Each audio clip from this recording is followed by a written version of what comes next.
ఏం పని చేస్తావు? నేను ఆటో తోలుతానండి. ఆటో తోలుతావు. ఉందా ఆటో నీకు? ఇప్పుడు ప్రెజెంట్ కూడా ఉంది ఆటో. సొంత ఆటో అద్దె ఆటో? సొంత ఆటో నేను. నీకు చంద్రబాబు గారు 15 ఏళ్ళు ఇచ్చారు, బాగుంది, చాలా సంతోషంగా ఉందా? కాదంటలా. కాకపోతే లాస్ట్ టైం కాగితాలు పొడుచు లేకపోయినా జగన్మోహన్ రెడ్డి గారు వేశారు, కాగితాలు పొడుచులు లేకపోయినా వేశారు. మరి ఈ చంద్రబాబు గారు ఎందుకని కాగితాలు పొడుచులు ఉంటేనే వేస్తున్నారు? ఏదో ఒక బ్రేక్ కాగితం కానీ ఇన్సూరెన్స్ కానీ రోడ్ ఈ పలానా ఇది లేదని చెప్పి ఎందుకు వేయలేదు?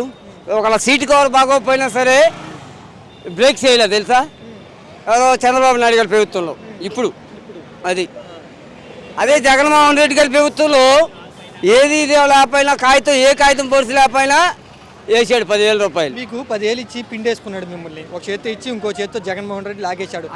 చంద్రబాబు గారు అయితే 10 ఏళ్ళు కాదు 15 ఏళ్ళు ఇచ్చారు. ఇప్పుడు 15,000 ఇచ్చాడు కాదంటలా. ఫ్రీ బస్ పెట్టాడు, మమ్మల్ని మటుకుడు పెట్టాడు. అది రోడ్లు పాలు చేశాడు మమ్మల్ని, మా ఆటో వాళ్ళని రోడ్లు పాలు చేశాడు చంద్రబాబు అనేవాడు. అది చంద్రబాబు అనేవాడు రోడ్డు పాలు చేశాడు మమ్మల్ని. మీకేంటి నష్టం? ఫ్రీ బస్ పెట్టాలి. ఫ్రీ బస్ పెట్టాలి, వీళ్ళు సర్వీస్ ఉండదుగా, మాకు కిరాయిలు ఉండవు, ఏమి ఉండవు.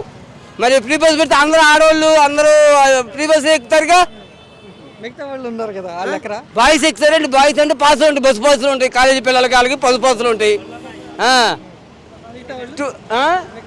మిగతా వాళ్ళు అయినా ఇంకా ఎవరైనా ఇంకా 2 వీలర్లు ఉంటే వెళ్ళిపోతారు.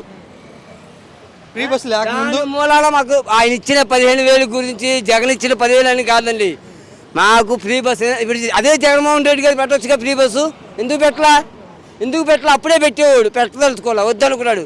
చాలా నష్టపోతారు ఆటో వాళ్ళు అని ఆయన మనసులో పెట్టుకుని ఆలోచించుకొని మన ఆటో సోదరులు మంచోళ్ళు వాళ్ళని ఇబ్బంది పెట్టకూడదని చెప్పి వేయలేదుగా మీరు ఆటో వాళ్ళు జగన్ కోట్లు. మేమైతే పక్కా జగన్కి వేసామండి. ఇవన్నీ రివ్యూ ఫేకులు చెబుతున్నాగా. ఫ్రీ బస్ పెట్టినాక చంద్రబాబు గారు 15 ఏళ్ళు ఇచ్చినాక మీ ఆటో వాళ్ళు ఏమంటున్నారు కూటమిని జగన్ని? ఏమండి ఒకడు ఒకలాగా ఉంటాడు. ఇప్పుడు ఏంటంటే ఇప్పుడు అధికారం అది ఉంది కాబట్టి బతుకు తెరుగు కోసం ఏదో 100 చెప్పుకుంటారు. మా వాళ్ళు ఒక బాట మీద నడవరు, 2 విధాలుగా నడుస్తారు. ఉన్నది కూడా చెబుతున్నా. పెద్దడా వాస్తవం ఏంటి మీ స్టాండ్లో? మీ స్టాండ్లో వాస్తవం స్టాండ్లో అయితే పక్కా టీడీపీ జనసేన అండి. నేనైతే పక్కా వైసీపీ. నేను సరే, మీరు వైసీపీ, మిగతా టీడీపీ జనసేన వాళ్ళు ఉంటారు కదా, వాళ్ళు ఏమంటున్నారు ఫ్రీ బస్ గురించి? ఏమన్నా వాళ్ళే ఇబ్బంది పడుతున్నారు. ఇప్పుడు వాళ్ళే ఇబ్బంది పడుతున్నారు. అమ్మాయి ఏంట్రా బాబు ఈ నా కొడుకులకి ఓటేసి మట్ట గుడిచిపోయాం అని బాధపడుతున్నారు వాళ్ళు కూడా. ఫ్రీ బస్ లేకపోతే మీకు ఎంత వస్తాయి రోజుకి? ఫ్రీ బస్ లేకపోతే 2,000 తక్కువ తోలండి. ఇప్పుడు ఫ్రీ బస్ పెట్టినాక ఎంత వెళ్తున్నావు? 600, 700, 800 తోలితే గగనం అయిపోతుంది. గ్యాస్ రేట్లు కూడా పెంచేశారు. అది పెంచేశారు. ఇబ్బంది నిత్యావసర సరుకులు కూడా పెంచేశారు. మీరేమంటారు? మాది మంచి ప్రభుత్వం అని కూటమి అంటుంది కదా, మీరు ఏమంటారు? నేనైతే ఇది కూటమి అయితే ఇది దొంగ ప్రభుత్వం అండి, అన్యాయం.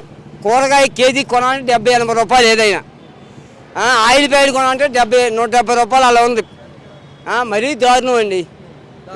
నువ్వు ఆటో తోలుతావు, కూటమిని ప్రభుత్వాన్ని గవర్నమెంట్ తిడుతున్నావు నువ్వు. నేను తిడతామంటే ఉన్నట్టు చెబుతున్నానండి. నా ప్రాబ్లం నేను చెప్పుకుంటున్నా. మరి ఇంత దారుణంగా రేట్లు పెంచేశారు, ఇది చేసేసారు. ఇప్పుడు కూటమిని తిడుతున్నా లేకపోతే విమర్శిస్తున్నా అంబటి రాంబాబు, జోగి రమేష్ ఇళ్ళ మీద దాడులు జరిగినాయి, మరి నువ్వు కూడా తిడుతున్నావు.